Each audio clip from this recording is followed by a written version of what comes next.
అనుమానాస్పద స్థితిలో తల్లి చిన్న కూతురు మృతి చెందగా పెద్ద కుమార్తె అపస్మారక స్థితిలో ఉన్న సంఘటన నల్గొండ జిల్లా మిర్యాలగూడలోని హౌసింగ్ బోర్డులో చోటు చేసుకుంది.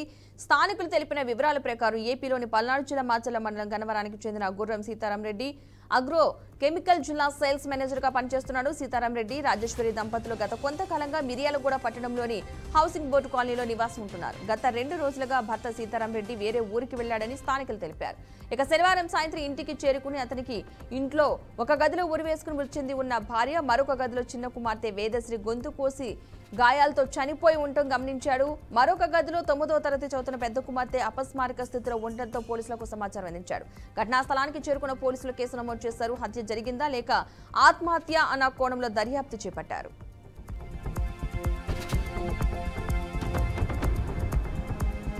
సాయంత్రం 6:30 టైంలో మిర్యాలగూడ పట్టణంలోని హౌసింగ్ బోర్డ్ కాలనీలో ఒక ఇంట్లో ఒక మహిళ, ఆమె కూతురు ఇద్దరు కూడా అనుమానాస్పదంగా మరణించున్నారనేటటువంటి ఒక ఇన్ఫర్మేషన్ వచ్చింది మాకు. ఆ ఇన్ఫర్మేషన్ ప్రకారం మా పోలీస్ టీమ్స్ అక్కడికి వెళ్ళటం జరిగింది. ఆ ఇంట్లో ఒక పాప దాదాపు 12 సంవత్సరాలు ఉంటాయి. మెడ మీద గాయాలతోటి ఆ పాప హాల్లో కింద మరణించింది. అదేవిధంగా లోపల వాళ్ళ mother, she aged about 35 years, ఆమె హ్యాంగింగ్ చేసుకొని ఆమె చనిపోయింది. ఆమె ఒంటి మీద కూడా చేతి మీద, తర్వాత కాళ్ళ మీద ఇంజురీస్ ఉన్నాయి ఆమెకి. సో ఈ మరణం ఎట్లా జరిగిందనే దాని మీద డెప్త్గా ఎంక్వైరీ చేయడం జరుగుతూ ఉంది. ఆమె రిలేషన్స్, ఆమె పేరెంట్స్ ఇచ్చినటువంటి కంప్లైంట్ మీద కేసు రిజిస్టర్ చేసుకొని ఎంక్వైరీ చేయడం జరుగుతూ ఉంది. సో అక్కడ ఉన్నటువంటి పరిస్థితులు, ఆ బాడీ మీద ఉన్న ఇంజురీస్ని బట్టి ఈ తల్లి కూతురు మధ్య ఏదైనా గొడవ, ఈ తల్లి ఆమెను చంపి తర్వాత ఆమె సూసైడ్ చేసుకుందా, లేదు దీంట్లో ఇంకేదన్నా దీని వెనుక ఇంకేమైనా కాంబినేషన్ ఇష్యూస్ ఉన్నాయనే దాని మీద పూర్తి స్థాయిలో విచారణ జరుగుతూ ఉంది దాంట్లో. సో ప్రస్తుతానికి మేము ఈ విషయంలో ఇంకా పూర్తి నిర్ణయానికి రాలేదు. పిఎంఈ తర్వాత పూర్తి ఎంక్వైరీ తర్వాత 1-2 డేస్లో we can come to a conclusion as to how this incident has happened. ఈరోజు అన్నమయ్య జిల్లా రైల్వే కోడూరులోని టీడీపీ ఆఫీసులో జరిగిన సమావేశంలో రసాభాస చోటు చేసుకుంది. నియోజకవర్గ సంస్థాగత విషయాలపై నాయకులతో చర్చించేందుకు జిల్లా ఇన్ఛార్జ్ మంత్రి బీసీ జనార్దన్ రెడ్డి నిర్వహించిన సమావేశంలో అసమ్మతి నాయకులు అసహనం వ్యక్తం చేశారు. మంత్రి రావడానికి ముందుగా railway Koduru TDP incharge, Kadapa urban development chairman Mukka Rupananda Reddy, MLA అరవ శ్రీధర్, కూటమి నాయకులు, కార్యకర్తలతో సమావేశమయ్యారు. ఇంతలో అసమ్మతి నాయకులు కస్తూరి విశ్వనాథనాయుడు వెంట వచ్చిన కొందరు పార్టీ శ్రేణులు కలగచేసుకుని పార్టీలో ఎప్పటి నుంచో ఉంటూ పార్టీ గెలుపు కోసం కృషి చేసిన తమ వర్గానికి సరైన ప్రాధాన్యత ఇవ్వడం లేదని ఫైర్ అయ్యారు. తమకు సంబంధించిన ఏ పనులు కూడా జరగడం లేదని, తమ వర్గానికి పదవులు రాకుండా ముక్క రూపానందరెడ్డి వర్గం అడ్డుకుంటుందని ఆగ్రహంతో రెచ్చిపోయారు. ఇన్ఛార్జ్ మంత్రి సమక్షంలోనే కొంతమంది కార్యకర్తలు టీడీపీ ఇన్ఛార్జ్ ముక్క రూపానందరెడ్డి వర్గంపై గొడవకు దిగి కార్యాలయ అద్దాలు ధ్వంసం చేశారు. ఫ్లెక్సీలు చించి అక్కడున్న కుర్చీలు విరగొట్టారు. అప్రమత్తమైన పోలీసులు నాయకులను, కార్యకర్తలను అడ్డుకున్నారు.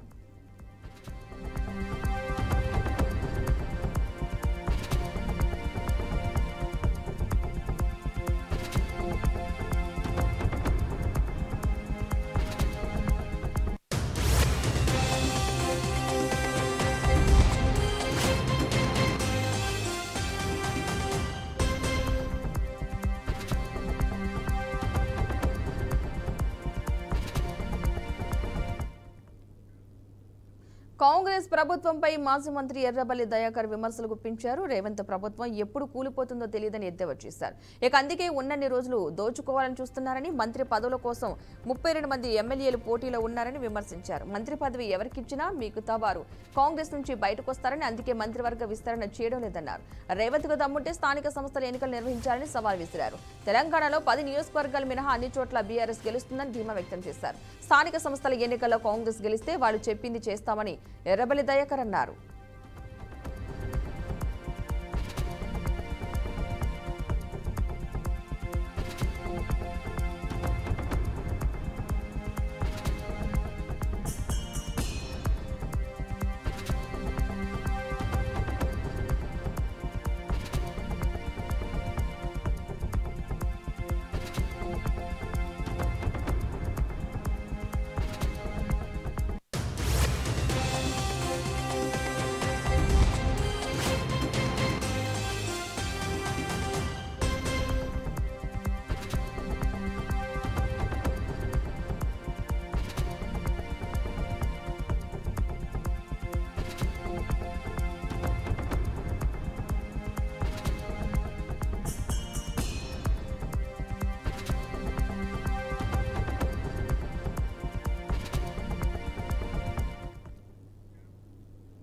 గ్రూప్ 1 ఫలితాల విషయంలో తమపై తప్పుడు ఆరోపణలు చేశారని టీజీపీఎస్సీ నోటీసులు జారీ చేసింది. వారం రోజుల వివరణ ఇచ్చి క్షమాపణ చెప్పాలని వెల్లడించింది.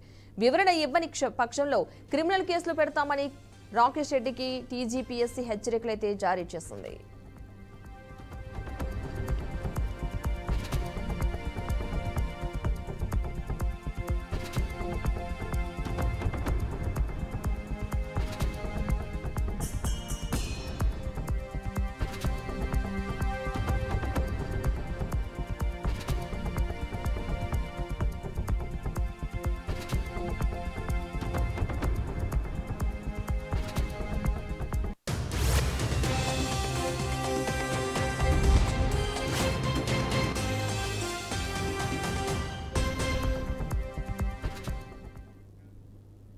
తిరుమలలో భద్రతా వైఫల్యం చోటు చేసుకుంది. శ్రీవారి ఆలయ మహద్వారం వద్దకు పాదరక్షకులతో భక్తులు చేరుకున్నారు. దీంతో అక్కడ 3 భక్తులను విజిలెన్స్ సిబ్బంది అడ్డుకున్నారు.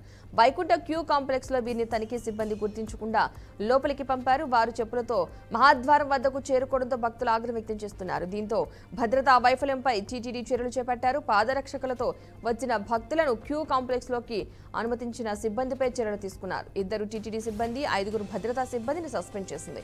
మరో 6 మంది ఎస్పీఎఫ్ సిబ్బందిని సస్పెండ్ చేయాలని డైరెక్టర్ జనరల్ను టీటీడీ కోరింది.